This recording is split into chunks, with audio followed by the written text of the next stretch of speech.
Welcome to SMR Bitesize. Thought for Thursday follows, but before that, if you like what we're doing, don't forget to like this video, share it with your friends, and of course, subscribe to the channel.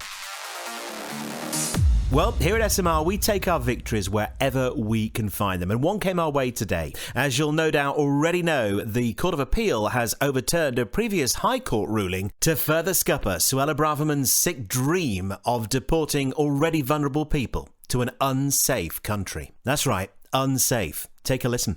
The result is that the High Court's decision that Rwanda was a safe third country is reversed, and that unless and until the deficiencies in its asylum processes are corrected, removal of asylum seekers to Rwanda will be unlawful.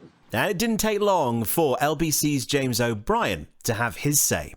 I don't know. Hand on heart, I don't know whether Suella Braverman will be weeping into her cornflakes this morning, or whether she'll be absolutely delighted, because the whole point of the policy since its very inception has been to add lawyers to the list of people upon whom they can launch vicious and unprompted, unmerited attacks in the hope of undermining the very mechanics of our democracy. So in some ways the Rwanda story leaches into the story about the Privileges Committee, because they'll be coming after judges now, again, in much the same way that rhetoric of lefty lawyers. You know, the Home Office was warned in Priti Patel's day to stop using that sort of rhetoric, because lawyers were actually getting attacked verbally and, I think, in at least one case physically.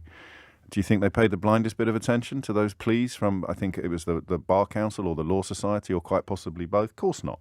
The appeal was, of course, lodged by 10 proposed victims of the Rwanda policy and campaigners. Natasha from Freedom from Torture made her views on the matter perfectly clear outside the Royal Courts of Justice. Has decided is that Rwanda is not a safe country and presents a real risk to individuals of a breach to Article 3, so a risk of a persecution or harm coming their way.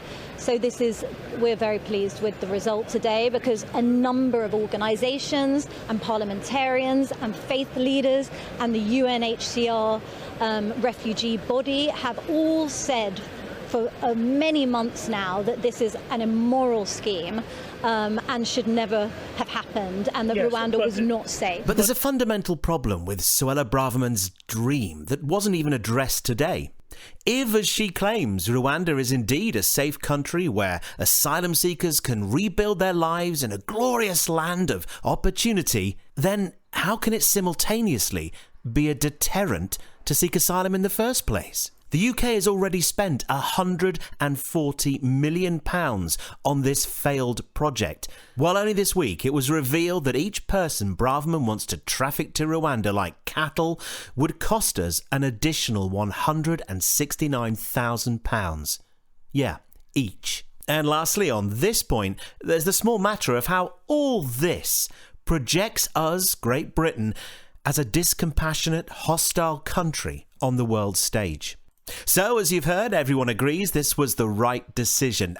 Not quite. Stay tuned, because in 20 seconds, I've got two certified idiots for you who've come to rather a different conclusion. One you're going to really struggle to believe. With this year's National Rejoin March set for September the 23rd in London, why not kit yourself out ahead of the big day? You'll find everything you need and more courtesy of our friends at Stay European. All orders over £15 are delivered free, and here's the best bit. As an SMR Bitesize viewer, you'll get 10% off everything you order. Just enter the code at the checkout. And yep, there's a shop link in the description. Yes, it's concrete head Mike Graham and investigative journalist supreme Isabel Oakeshott. For balance only, here's their take on the matter. It seems to me that once again we are being hamstrung by left-wing barristers and lawyers and judges. Completely. I mean, we just continually tie ourselves in knots in this country. I mean, it's very reflective of what happened over the Brexit years. You know, an absolute inability to make progress with anything, because we are continually fighting ourselves. And this is what makes me, I'm afraid, in my moments of frustration, feel rather more receptive to the idea of benign dictatorships, because at least they can actually get stuff done. Yeah. You know, well, this is it. Managing somewhat more speedily than he did over the matter of Johnson's integrity in the House of Commons, Prime Minister Rishi Sunak has already made perfectly clear he plans to take this all the way to the top, the Supreme Court, to appeal the appeal court's decision. But what do you think? Does this spell the end for Suella Braverman's dream? Surely the prison ships off the coast of Dorset are nasty enough even for this lot. Or do you think they've got something even more sinister up their sleeves? Let us know in the comments, guys. If you enjoyed this video, visit 16millionrising.co.uk, where you can listen to this week's full radio show for free, support us with a donation, buy us a coffee, or subscribe as an early riser. Back tomorrow.